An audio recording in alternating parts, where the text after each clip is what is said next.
Welcome back sa ating YouTube channel at Facebook page na rin. So ngayong araw na to guys, nandito tayo sa Goa, Camarines Sur. So pinaglabanan to, medyo mataas na lugar. Pupuntahan, papasyalan natin yung isa sa mga katropa natin na may mga alagang baboy. Tingnan natin, baka makatulong sila para matuto tayo sa negosyo ng pagpapaboyan. So tara guys, samahan nyo ako ngayong araw na to. Araw po. Ayan, so eto, Sir, ano pong pangalan nyo? J po, Remoto. Si Sir J, Remoto. Tapos si Sir naman, Sir Joshua, Remoto. Tapos si Ma'am, ayun. Joyce. Si Ma'am Joyce, hello po. Ayan. So magandang araw po, napapasyal kami, ang cute yung aso, ano. Ayan. So, Sir, may mga alaga po kayong mga baboy, ano? Mayroon po. Ano po yung mga alaga niyong baboy? Mga inahin po. 5. 5 inahin. 5 inahin. Kumusta naman po? Nakailang years na po kayo sa pagbababoyan? Simula po nung pandemic. Yung pandemic pa? 2020 yan. Opo. 2020 po. 2020. So ngayon 2023 na ngayon, ano, halos 3 years na. Kumusta naman po sir yung journey? Maganda naman po. Yung Yung pagbababoyan, yung piggery business. Ayan. So, nakailang batch na po kayo sir ng pagpapaanak sa mga inahin? Halos mga 4. May 4 po, may 3. Iba-iba po. Pasunod-sunod po kasi sila. Sunod-sunod. Ayan. Minsan, So, may nagsabay. Opo. Araw lang. So, ang kausap natin guys is si Sir Jake. Pero since nasa Manila siya, yung mga family niya, yung kasama natin ngayong araw na to. So, magpapatour lang tayo guys sa kanilang pabuyan. Tingnan natin kung ano yung pwede nating matutunan sa klase ng kanilang pag-aalaga. Ayun, itutour tayo nila sir. Ito. So, kasama natin si Sir si Sir Joshua at saka si Sir J po. Si Sir J. Ayan, so eto, papunta na tayo guys. Ayan, ang ganda, talagang may gate pa, no? Sosyali na. Eto lang yung babayan talaga na nakita ko na may gate pa talaga. Eto, so guys, eto yung kanilang piggery. Ang ganda. Talagang nagpagawa talaga sila ng kanal dito. Ayan, kasama natin si Mama at saka yung aso niya. Ito po, lang. Wow! Nasa starter station po siya. Ito po, starter stage. Tapos, ito naman po, Tatlo pong partner po. 3 patiner. Nasa halos 80 pesos po. Siguro yun, or 90. Mga pangbenta na rin po talaga, ano. Talagang panglabas na, ano. Tapos Ito yung isang... Isa pong inay na ngayon pong December mga anak po. December mga nganak. Okay. Ayun. Ang ganda ng Yung mga pangalan po ito. Pandaka. Bakit po Pandaka yung pangalan, sir? Mababa. Kung baga mababa. Tapos talagang may Ito mga pangalan. Ayan. Guys, talagang bininyagan nila yung mga alaga nilang mga inahin dito. So, ang maganda dito guys, walang amoy itong babuyan nila. Talagang, anong sikreto nyo sir? Bakit ganito? Pag may tae po, alis ka agad. Kasi minsan napapadaan tayo sa kalsada tapos naamoy ka agad natin, di ba? Pero eto, nandito na tayo guys. Talagang halos wala rin talaga tayong yung maamoy, babuyang walang amoy. Ano pong gamit nyo na feed sir? may may bimig, may ultra pack, Opo. puno. Iba't iba. Iba-iba po. Depende sa Po Sa presyo. sa presyo at saka sa mga alaga. Inahin po, uno. So eto na guys, itutour muna nila tayo dito sa kanilang gestating mga inahing baboy So eto sir, anong mga pangalan nitong mga baboy nyo na to? Ito po yung isa po, si Hikawan. Hikawan. Bakit po hikawan sir? Hikaw po siya. May hikawan Hanip. Talaga. May lahi po. May lahi. Anong lahi po niyan sir? Large white. Large white. Galing pang ringconada. Ringconada pa. Hipuan large white. Oo. Kasi ito ba yung mga anak niya? Ito po. Ayun na. Ayun, ang dami May lahi. Opo. Tapos eto naman po, tisay yung nakikita ko. Say. Eto, tisay. Tapos yung kasunod naman po, Lucky. Laki. Ayun. Ito. Tapos liit. Tapos si Liit. Kasi tapos ngayon baliktad Baliktad na. na po. Ayan, yung isa mas malaki na, yung isa mas maliit Pero na. yung, ito po, yung isa po nito, pinabakal na po, o pinabakal na po kasi yung Kulang ang gatas. Kulang po yung gatas. Yung dating laki, Opo. kulang yung gatas. Talagang. kumbaga ito yung second batch po ng laki. Ang ganda, ano? Yun po yung unang po yun. Aba. Ito sir, yung baboy nyo, na inahin, 5 piraso po, ano? Opo. Dito sir, sinimulan nyo ito na inahin na talaga sila o mula biik pa? Big pa po. Biik. Ibig sabihin sir, yung piglet sila, ilang buwan po ninyong inalagaan? Simula po piglets 7 to 8 pwede nang Pabulugan. Ayan, kumusta naman po sir yung journey ninyo ng pag-aalaga ng mga inahing baboy? Yung mula sa pagiging piglets nila, ano po yung mga naranasan ninyo? Na mga challenges? minsan po may nagtatae. Opo. Minsan medyo humina yung pag ano nila, Oo. pagkain. Opo. Yun lang po mga Sa nagtatae. Dumalaga sir, nagtuturok po ba kayo ng mga vitamins? Hindi po,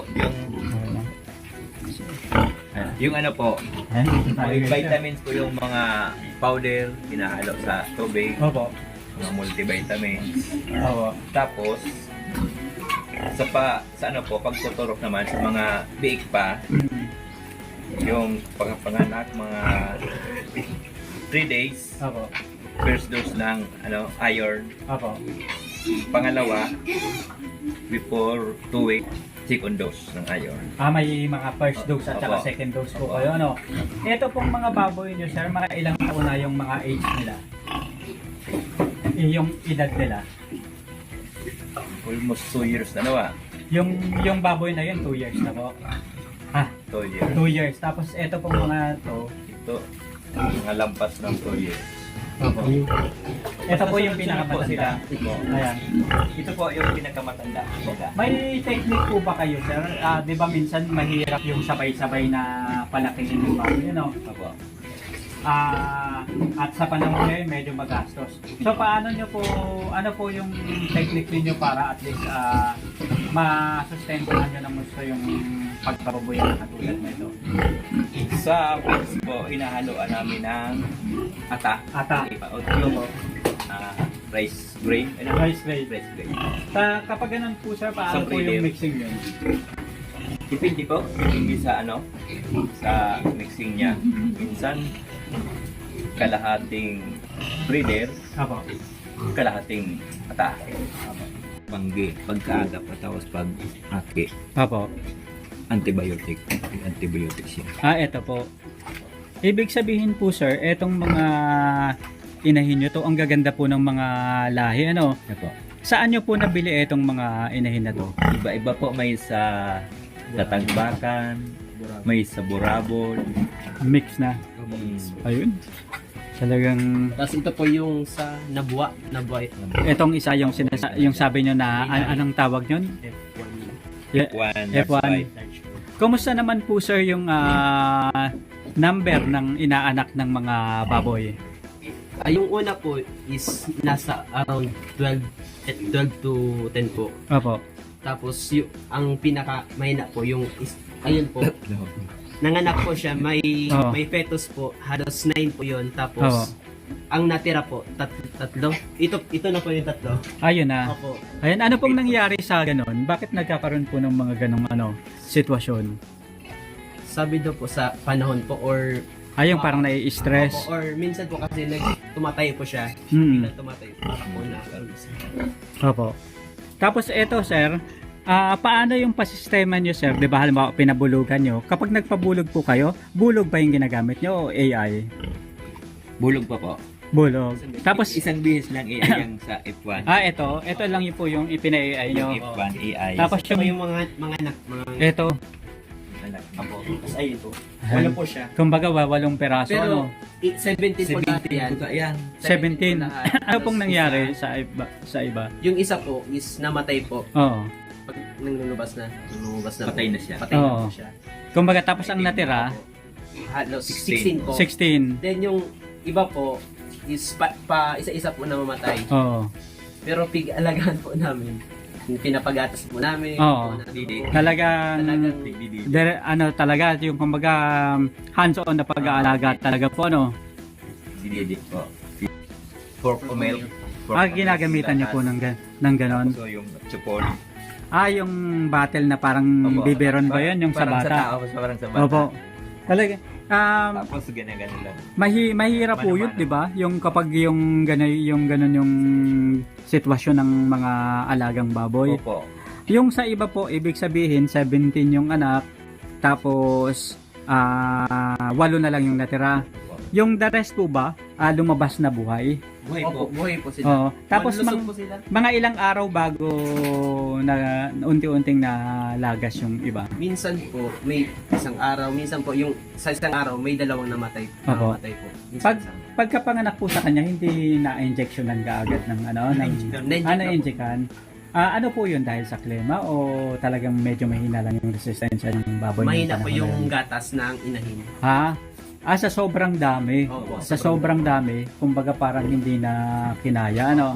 Ang suso niya, 13. 13. Tapos ang anak niya, 16. Opo. Ibig sabihin, Kulang pa. sir, yung 17 yung anak, etong F1. F1. Eto, Yung AI, AI. yung AI. Oo. Tapos, pang ilang anak niya na po yan?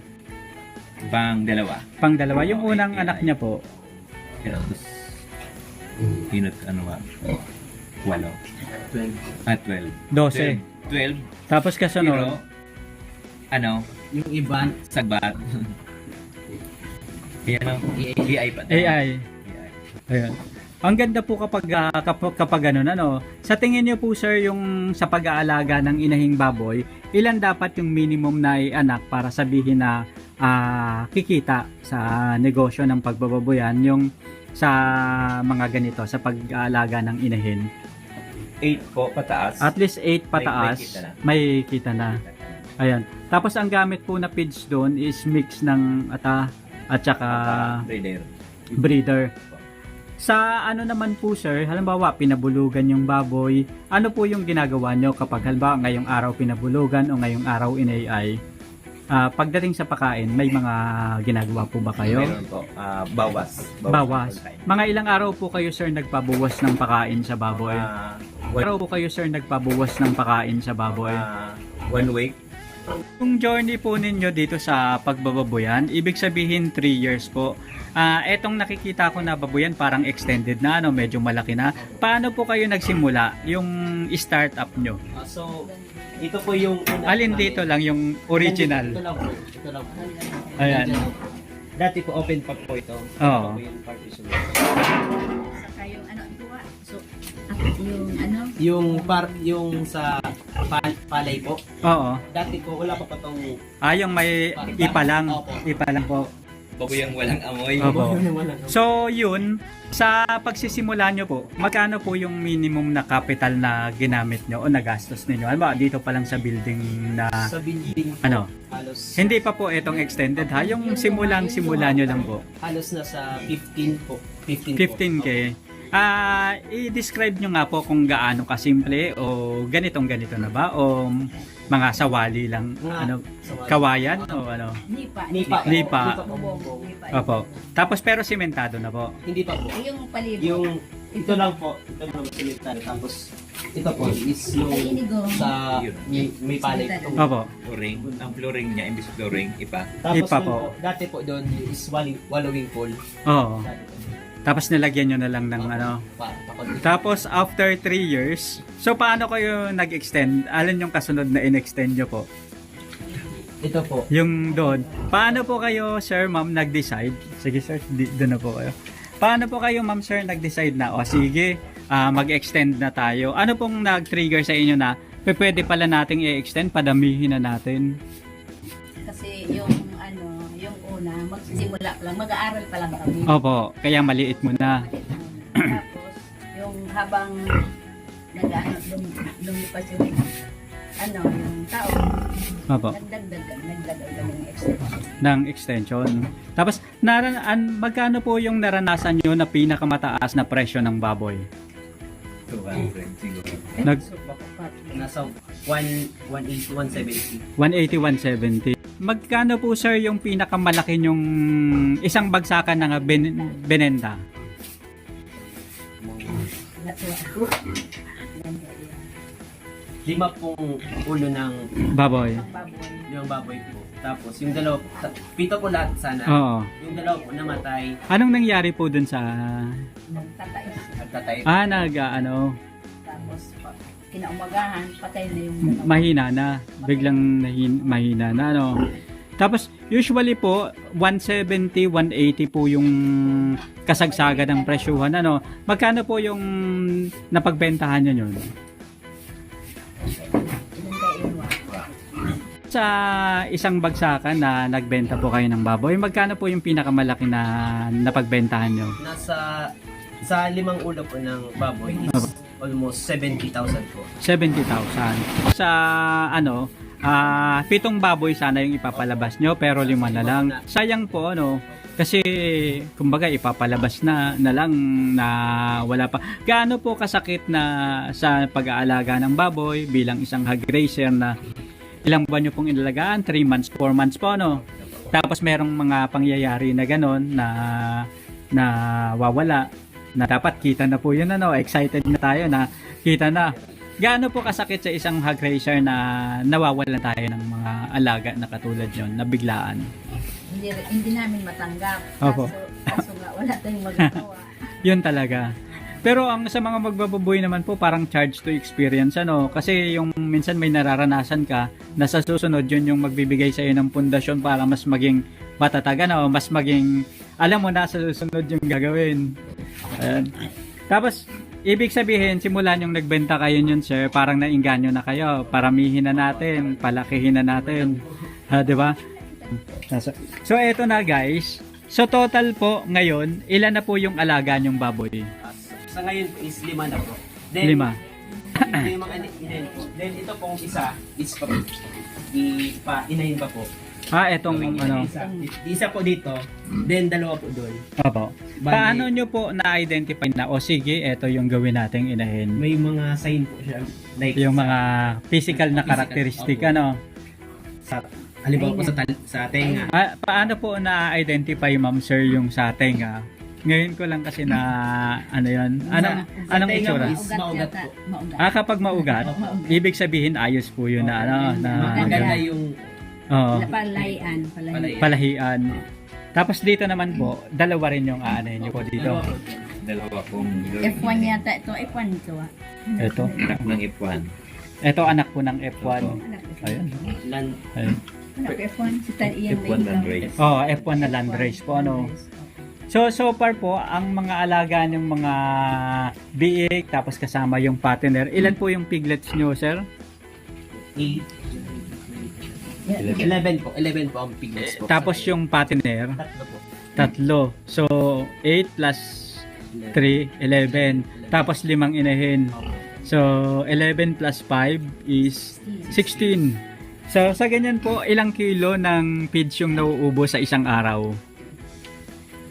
Depende Na po sa approximate po, sir, sa isang araw. Depende Na po sa approximate po, sir. Lahat.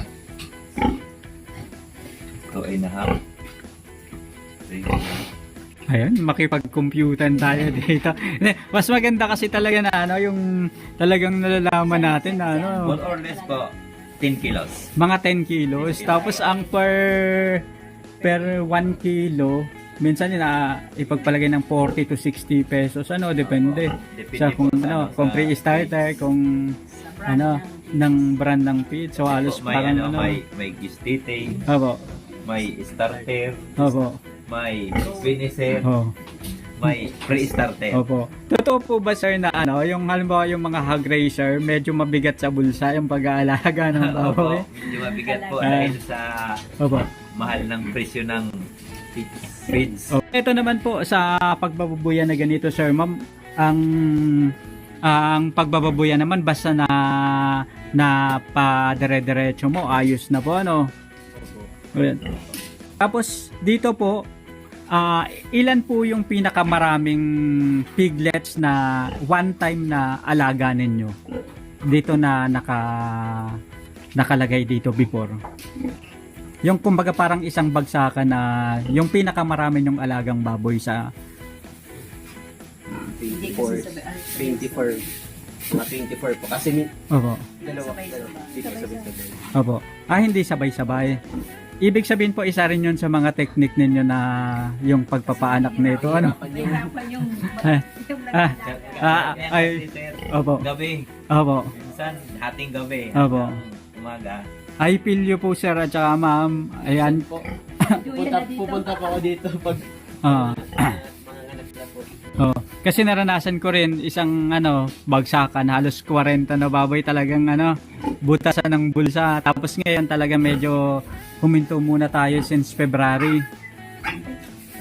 Dito naranasan natin yung sa experience ko rin yung pinakamarami kong siguro ang baboyan ko po is parang hindi nakasama to, parang mga hanggang dito lang po. Kalahati nito, pero isang diretso na ganyan tapos may parang gitna rin. So 4 na butas na parang pang ganyan tapos po 2 butas na malaki na pang pang patiner. So naranasan ko 40 na baboy tapos medyo mabigat sa bulsa. Tapos last February medyo tumigil muna tayo. Sabi ko parang medyo mahirap ipagpatuloy kasi since February talagang last pa yun. Baba ng presyo. Talagang sabi ko Nag-120. biglang tapos yung nag-Bicol Agri Summit, sabi ko, tinanong ko yung mga galing sa national, kailan po tataas yung presyo? Yung mga na talaga, yung mga sa national. Sabi nila, hindi nila masabi. Pero ang advice naman nila is, kung may babuyan ka, idire-diretso mo lang. Huwag kang hihinto. Pwede kang pinakamaganda mong gawin is mag-reduce ka ng quantity. Kasi sabi nila, para raw talagang makita mo yung cycle ng pagbababoyan is kailangan at least 5 years na dire-diretso. Kasi katulad niyan, minsan mataas yung presyo, minsan naman mababa. Kapag mababa yung presyo, maraming tumitigil. Tapos kapag kasama kang tumigil doon, pag ikot naman ng cycle, hindi ka naman kasama dun sa mataas na presyo kaya kailangan lagi kang pasok. So maganda rin po yung ginawa ninyo na tuloy-tuloy pa rin yung pagbababoyan ninyo kahit na medyo ngayon challenging po talaga Tapos yung para-paraan din sa pagkain ko talagang malaking tulong yun kasi sa feeds magkano po yung isang sako na ngayon? Kulang 2,000 pesos po talagang biruin mo, imagine. Starter pa lang po yan. Oo, wala pa yung 5 kilos. talaga Ay, anong 50 na? 50 kilos. Tapos yung pre-starter 25 kilos. Tapos pagdating ng grower, yun na yung talaga yung butasan na ng bulsa. Starter to grower. Oo, talagang doon talaga nagkakatalo kung kakayanin pa Pero dito po talagang bibilib po ako sa inyo dahil talagang naipagpatuloy ninyo tapos maganda yung pasistema nyo sa babuyan ninyo. Tsaka Sa mga kapitbahay. yun din. Pero eto po kahit siguro yung bahay ko nandyan, kahit siguro kalapit bahay nyo ako, hindi ako magrereklamo kasi ako na mismo nandito sa loob ng babuyan, wala akong halos maamoy na Yun nga po yung halos wala akong maamoy. Ano pong ginagawa nyo dyan sa yan. Ilalagay ko po sa ng pagtanim ng saging. Ito po. Ibig sabihin ito kalapit na natin yung dumi ng baboy pero hindi talaga siya maamoy Sa bago itanim yung saging, Opo. lagyan mo na ng kain ng baboy. Opo. Sa nyug. Kumbaga pampataba po Pataba po. Talaga, may hinahalo pa po kayo dyan sa dumi ng baboy. Pero 'di ba yung sa iba medyo kapag ganyan kalapit, ako nandito na. Ito yung kamay ko guys. Ayan. Yung malapit pero hindi ko masyadong halos walang amoy. 3 meters lang. Oo. Ito talaga. Ito yung kamay ko Ayan halos malapit na ako pero talagang wala akong naaamoy. Malapit na ako pero talagang wala akong naaamoy. So, paano po kayo sir nakapagsimula na gumamit ng Ultrapack? May nag-recommenda pong yung bumili sa amin ng baboy. Opo. Ay, yung sa yung malaki na. Opo. Sabi niya, dun sa parting Lagunoy, Opo. 2 months pa lang, Opo. 70 kilos na. 2 months pa lang. Oo. Ultrapack po yun Oo, Ultrapack. Kaya sinubukan namin gamit ng Ultrapack. Ayan. Pero po ito talaga siya. Oo. Pero eto talagang kitang-kita rin naman sa katawan na magandang-maganda. Meron pa po ba kayong ibang hinahalo sa feeds maliban sa yung regular na tubig? Wala na po. Puro lang na. Basta purong feeds Tubig. lang. Tubig yung inumin nila. Tapos, yung feeds. Sa naman po sir, sa pagpupurga, tuwing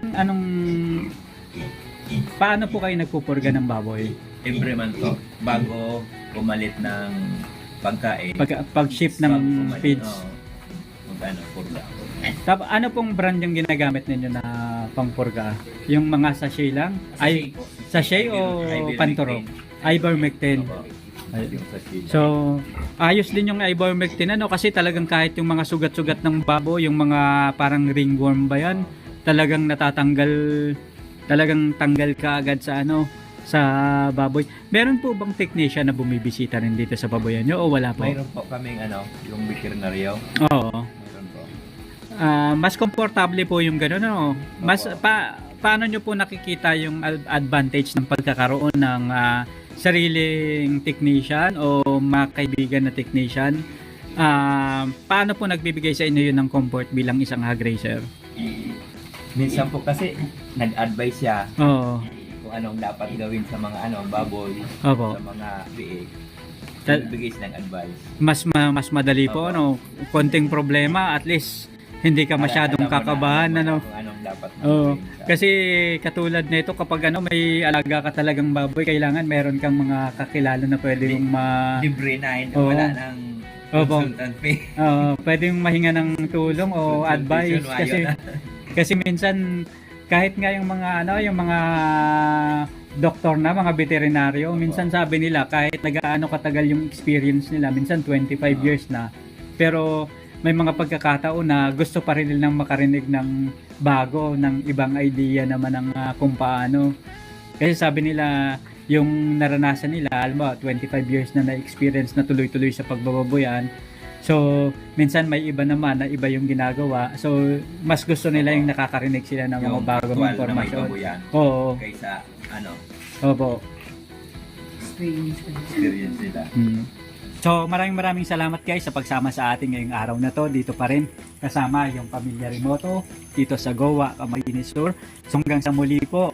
Maraming salamat. Sama-sama tayong matuto, magnegosyo at syempre sama-sama tayo sa biyahe ng pag-asenso. Dito sa Babuyan ng mga Remoto sa pinaglabanan Goa, Camarines Sur. Hanggang sa muli mga katropa. Maraming salamat. Paalam.